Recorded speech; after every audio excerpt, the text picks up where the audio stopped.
The applause started before I was ready for it. It rolled through the auditorium in uneven waves, some clapping out of habit, some out of obligation, some loud enough to be noticed. I stood behind the podium in my graduation gown, the fabric heavier than I expected, the cap pressing gently against my head like a reminder to stay upright. My hands rested on the smooth wood, fingers curled tightly, as if it were the only solid thing in the room. I told myself to breathe. 4 years had led to this moment. 4 years of waking up early to catch buses, studying in quiet corners while the rest of the house slept, working evenings so I wouldn't have to ask for money that came with reminders.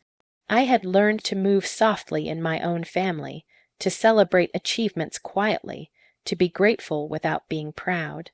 Still, standing there, I allowed myself one dangerous thought. Maybe today will be different. My family sat in the front rows. My mother smiled with tired eyes, pride mixed with worry.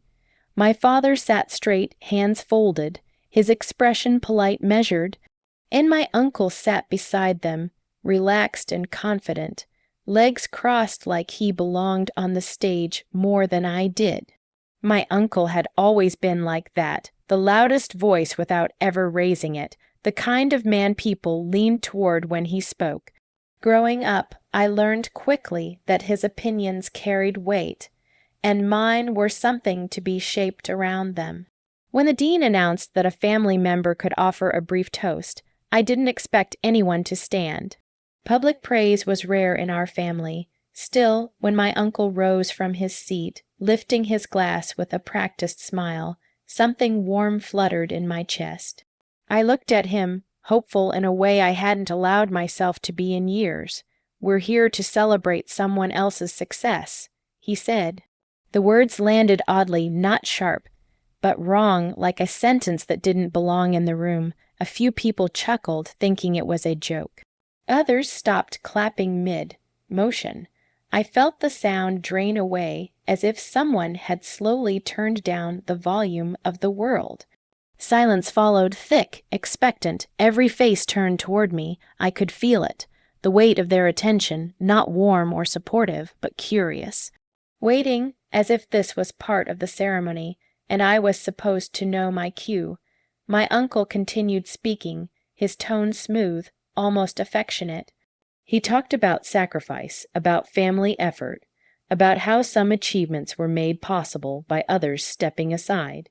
He never said my name. He didn't need to. His eyes drifted briefly toward his son, my cousin, then back to the room. I felt something inside me fold inward. My heart wasn't racing. It was sinking, slowly, quietly, like a realization I had avoided my entire life finally catching up to me. I had believed this day was about finishing something. I hadn't realized it would reveal something instead. The microphone stood inches from my mouth when it was my turn. I adjusted it carefully because my hands were shaking, and I didn't want anyone to notice. I didn't want to give them anything else to read into. In that moment, I understood something painful and clarifying all at once.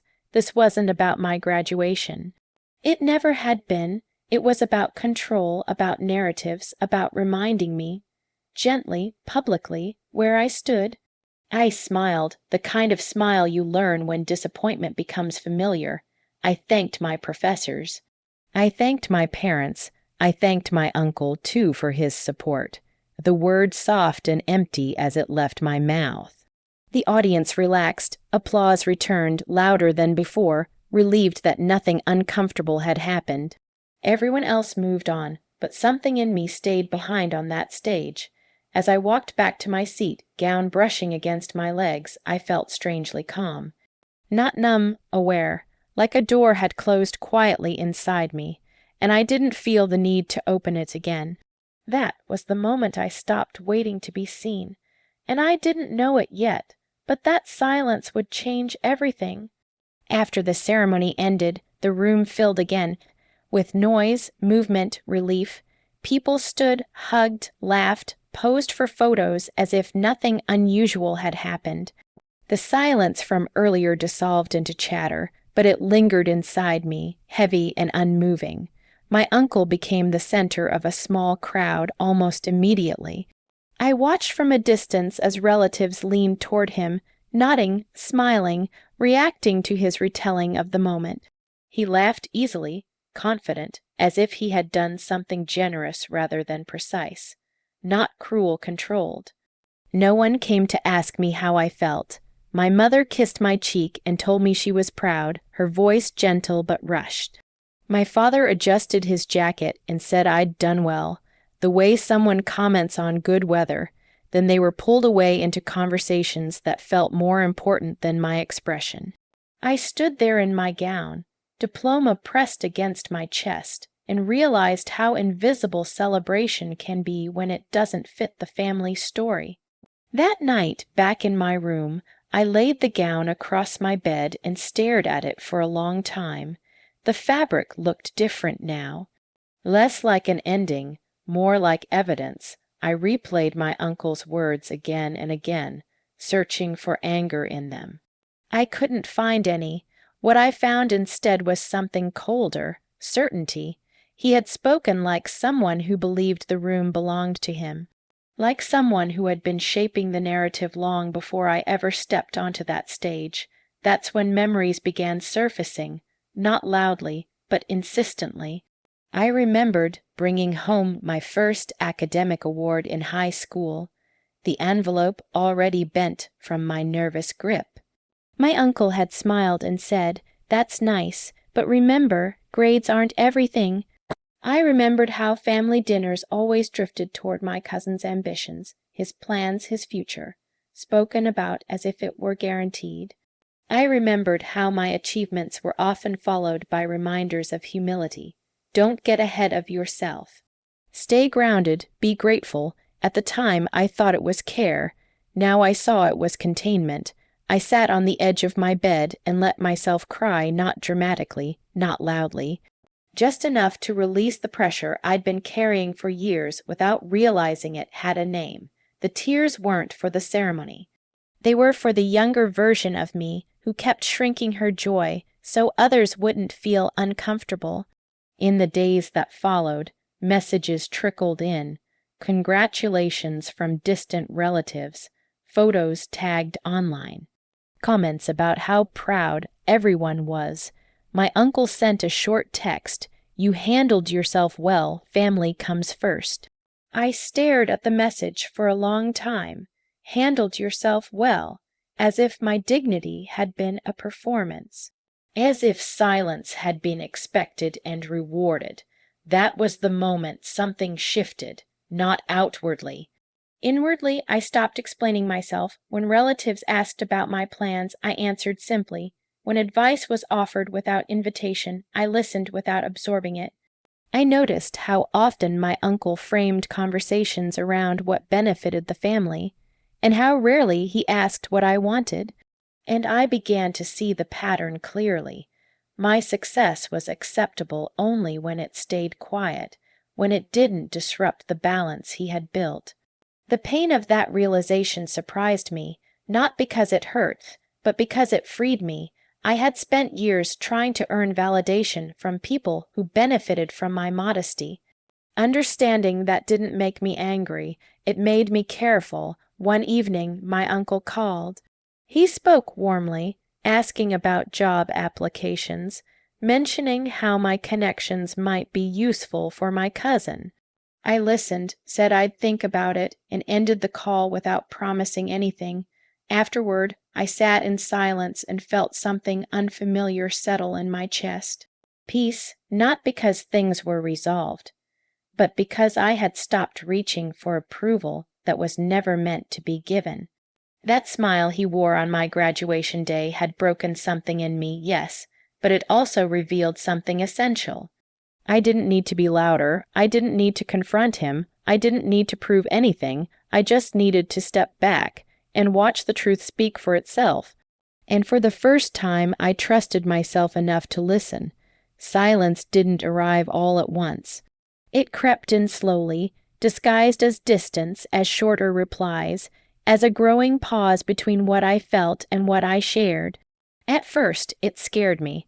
I had been raised to believe that silence meant disapproval, or worse, invisibility. But this silence felt different. It felt chosen. I stopped volunteering details about my life. When relatives asked questions, I answered kindly, briefly. I noticed how uncomfortable that made some of them. Without my openness, conversation stalled. Without my reassurance, assumptions surfaced. And in that space, I began to see things clearly. Family gatherings became observational rather than emotional. I listened more than I spoke. I watched how my uncle filled every quiet moment with opinions, how he redirected conversations toward his son's future, his struggles, his needs.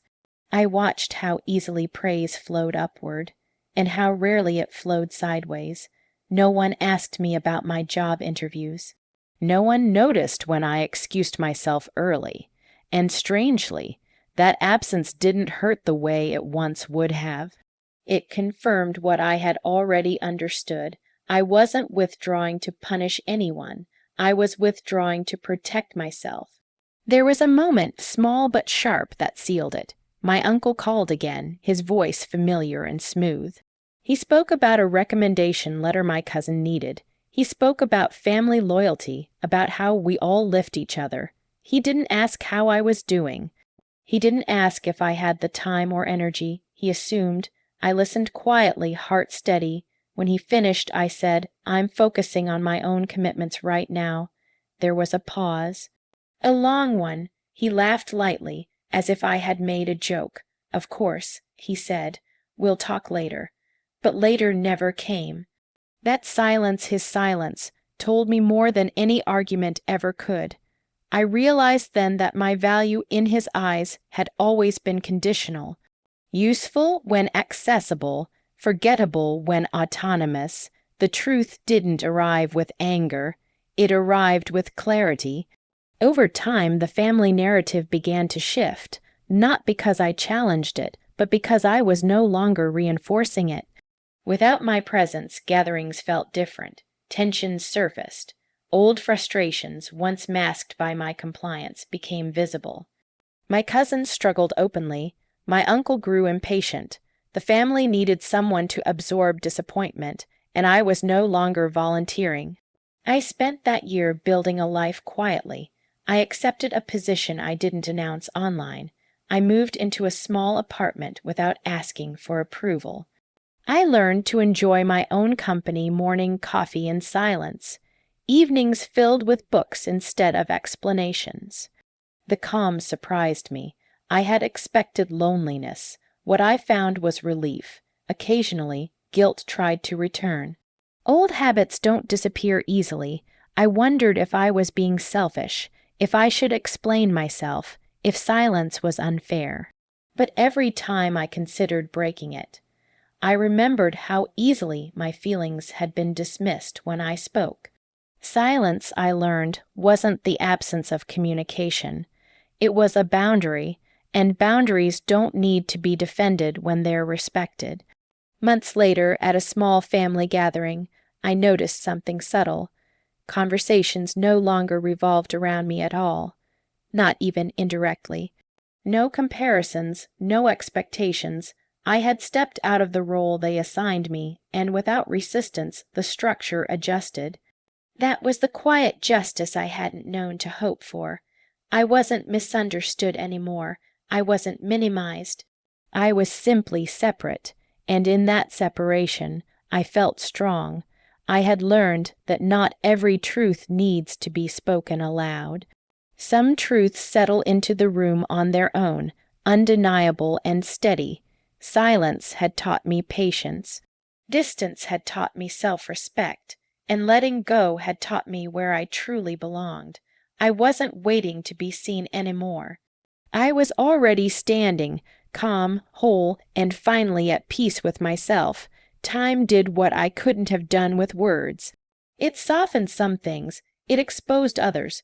2 years after my graduation, my family gathered again not for a celebration, but for something smaller and more ordinary. A shared meal, no speeches, no microphones, just people, food, and the familiar tension that used to tighten my chest.